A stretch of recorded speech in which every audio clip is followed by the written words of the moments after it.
अयोध्या नगरीत 22 जानेवारी रोजी मोठ्या उत्साहात व लाखो भाविकांच्या उपस्थितीत श्री राम मूर्तीची प्राणप्रतिष्ठा आणि मंदिराचा लोकार्पण सोहळा सोमवार दिनांक 22 जानेवारी रोजी लाखो मान्यवरांच्या भक्तगणांच्या उपस्थितीत पार पडला। याचे औचित्य साधून चिरनेर या ऐतिहासिक प्रसिद्ध गावात श्री राम जन्म उत्सव सोहळा गेली 200 वर्षापासून साजरा केला जात आहे।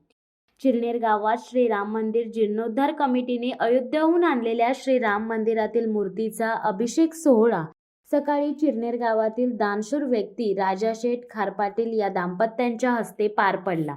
यावेळी मंदिरात काकड आरती, हरिपाठ, भजन, महायज्ञकुंड यासारख्या धार्मिक कार्यक्रमांचे आयोजन करण्यात आले होते। एकंदरीत अयोध्या नगरीप्रमाणे चिरनेर उरण नगरी ही श्रीरामाच्या नावाने दुमदुमली होती।